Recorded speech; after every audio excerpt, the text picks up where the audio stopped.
तो दोस्तों पिछले एपिसोड में हमने देखा था कि जब रितेश काव्या के साथ हरिया के घर में घुस जाते हैं, वो दोनों हरिया के कार्यक्रम को देख रहे होते हैं कि तभी हरिया उन्हें देख लेता है और दौड़कर पकड़ लेता है। हरिया बोलता है, तुम्हें शर्म नहीं आती किसी के काम क्रिया को देखते हुए। अब यहाँ पर काव्या को सच बोलना पड़ता है। वो बोलती है, हरिया मैं गाँव के लोगों के व्यवसाय पर नहीं, मैं उनके काम शास्त्र पर किताब लिख रही हूँ। तब हरिया बोलता है, तुम्हें शर्म नहीं आई इतनी बड़ी बात छुपाते हुए? अगर मैं तुम्हें नहीं देखता तो तुम किसी को नहीं बताने वाले थे। यहाँ पर काव्या हरिया को समझाती है, हरिया हमसे अब गलती हो गई है।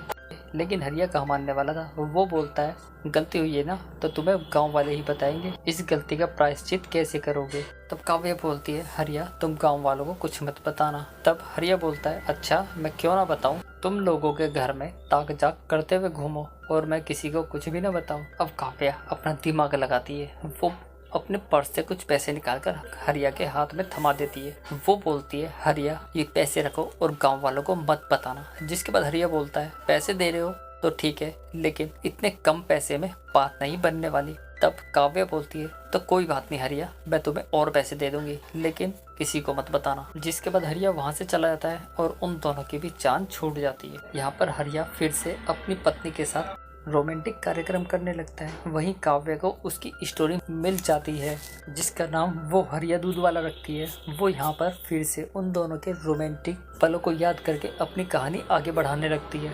इसके बाद यहाँ पर उनकी कहानी पूरी हो चुकी थी। यहाँ से रितेश काव्या से बोलता है, अब हम तो बच गए, हरिया को पैसे दे गए। वो बोलती है, आज रात हम हलवाई के यहाँ पर जाएंगे। तब रितेश बोलता है, अरे हरिया से तो बड़ी मुश्किल से बचे, अगर गांव वालों ने हमें मिठाई वाले के यहाँ पकड़ लिया तो दौड़ा दौड़ा कर गाँव से बाहर भगा देंगे। अब वो लोग बैग पैक कर घर से बाहर निकलते हैं कि तभी हरिया आ धमकता है। वो बोलता है, अरे रितेश भैया कहाँ गांव छोड़कर भाग रहे हो। तब वो दोनों हरिया को समझाते हैं।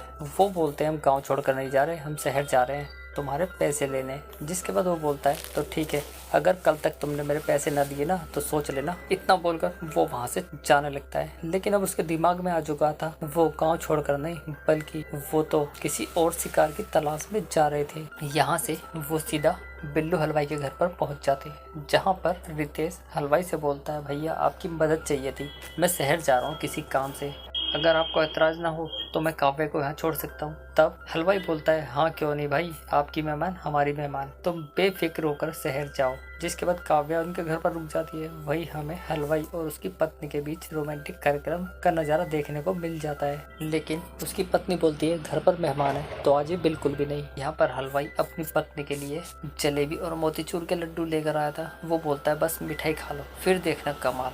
तब उसकी पत्नी बोलती है, मिठाई तुम खाते हो और नाना मुझे पड़ता है। तो वो बोलती है, तुम तो अपने पसंद की मिठाइयाँ ले आते हो, लेकिन मेरी पसंद का क्या। तब वो पूछता है, तुम्हें क्या चाहिए। उसकी पत्नी बोलती है, मोटा और लंबा वाला केला। इसके बाद दोनों बिना देरी के ही रोमांटिक कार्यक्रम करने लगते हैं। यहाँ पर दोनों खूब पलंग तोड़ते हैं और चरम सुख पा लेते हैं। इस बार उन दोनों का सीन काव्या भी देख लेती है और उसे उसकी नेक्स्ट कहानी मिल जाती है। वो काफी खुश थी क्योंकि उसे उसकी कहानी मिल गई थी। इसी के साथ ही हमारा एपिसोड खत्म हो जाता है। तो मिलते हैं नेक्स्ट वीडियो में, तब तक के लिए धन्यवाद।